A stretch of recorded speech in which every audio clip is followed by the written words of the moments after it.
everyone, and my name is Yula, and today we're gonna read the Magic Tree as Merlin mission book. 20, a perfect time for pandas, and start reading in chapter 3, the Sleeping Dragon, and the end of reading in chapter 4. And now, ready for read this one book with a lot of stories? Now here we go. Oh, first, before you look at my YouTube, please thumbs up my YouTube. Now, really, here we go. First, you can read the Magic Tree as Merlin mission book. 20, a perfect time for pandas. Chapter 3, the Sleeping Dragon. Oh, bother, said Jack, hurrying after Annie. By the time he entered by the bike shop, she was already talking with the man who worked there. Good news, Annie said, rushing over to Jack. He says we can get to the Panda Center on the mountain bikes. And it's only 30 yuan day per bike.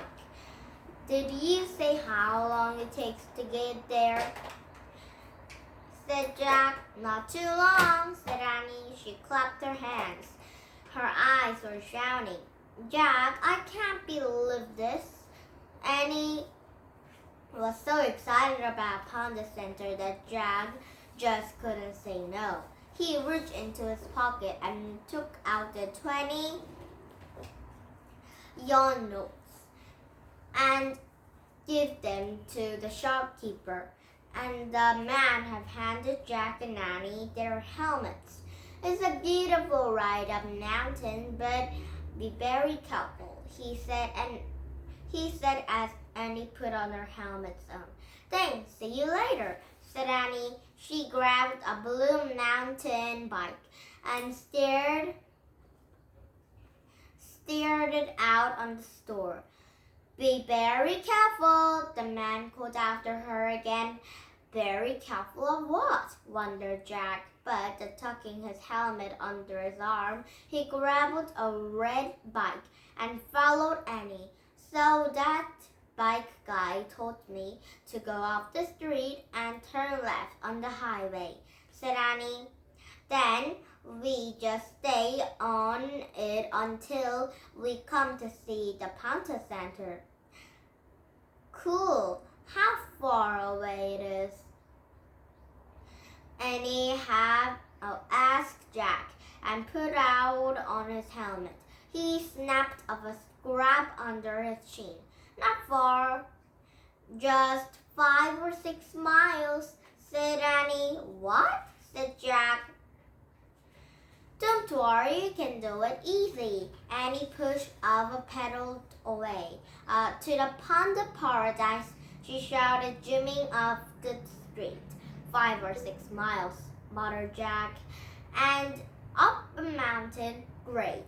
He got on his bike and followed Annie and reached into the end of a street and turned left on the highway.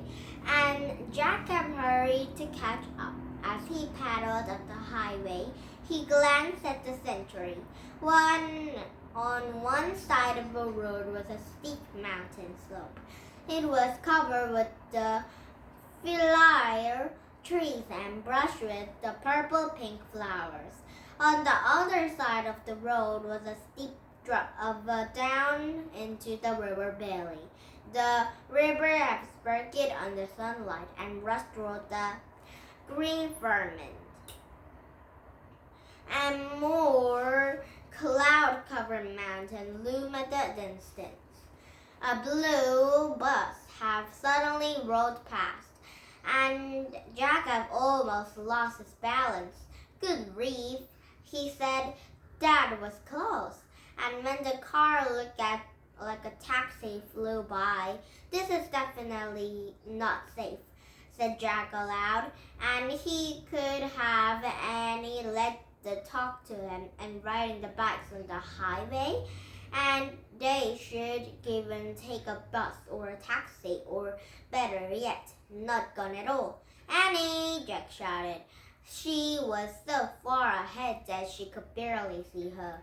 Annie! Jack yelled again as loudly as he could. Slow down, Annie, slow down! And Annie had rounded up. The sharp curve of it disappeared from the sight.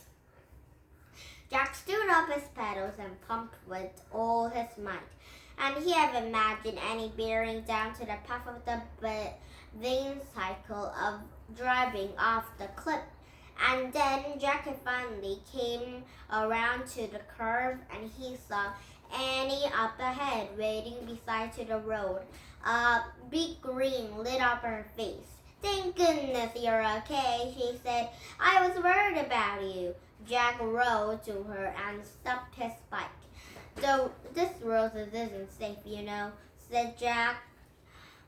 You're telling me, said Jack, painting. But I can understand how the dragon felt. Can't you? Said Annie. It's so beautiful. Jack caught his breath and looked around. Yeah, it is, he said. But how much farther do we have to go? We can't forget about our mission. I don't think this is much farther. Come on, we'll hurry, said Annie. She climbed back onto her bike.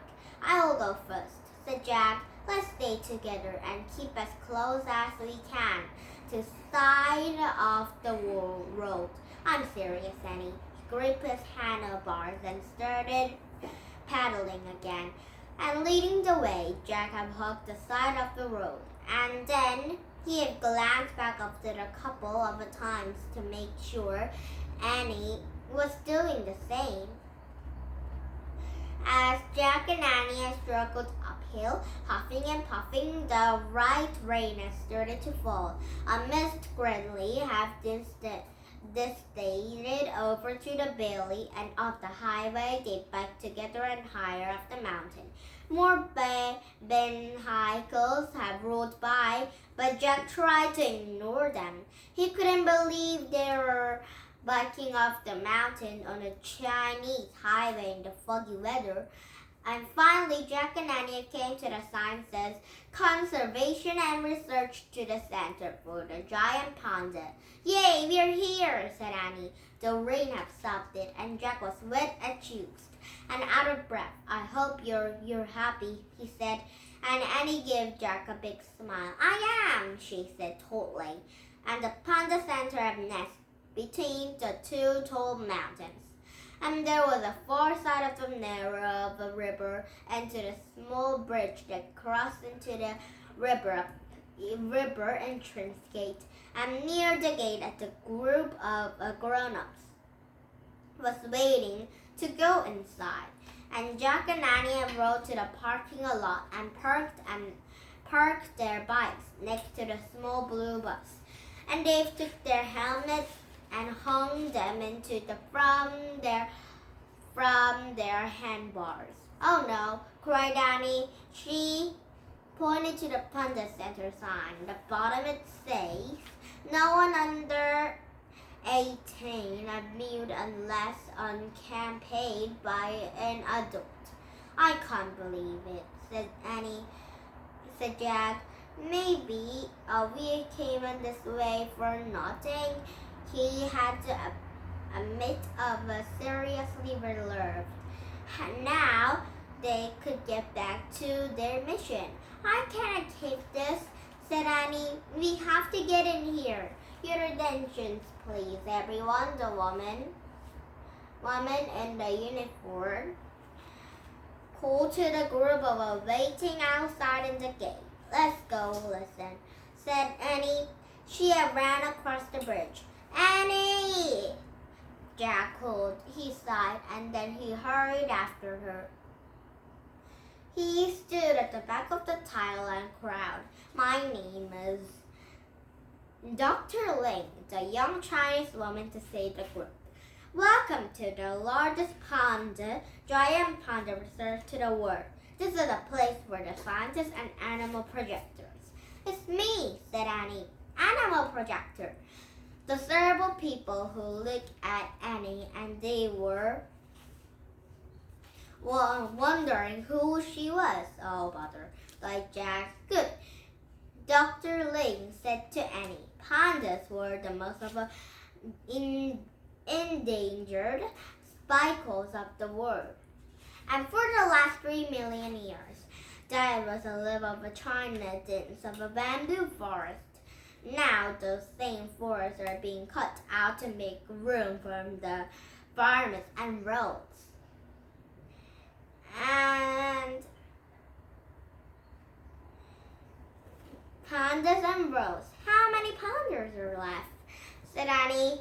Thrown out to the world, only about 1,600 in the wild, said Dr. Ling.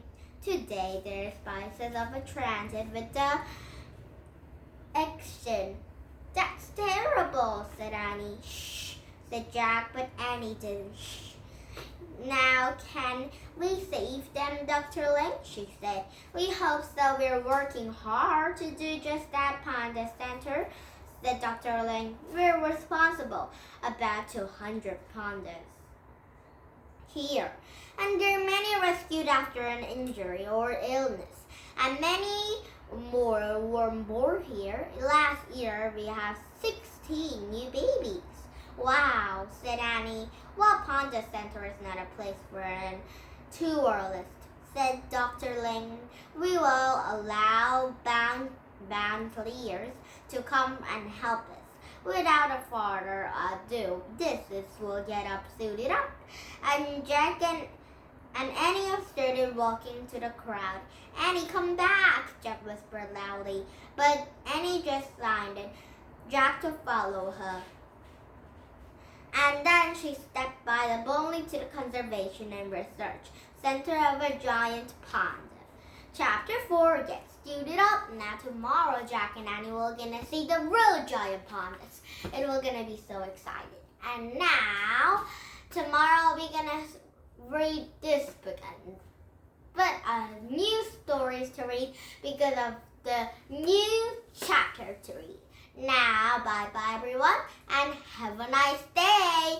Oh, and if you didn't thumbs up my YouTube before you look at my YouTube, please thumbs up my YouTube now. Now bye bye everybody and have a nice day. Bye.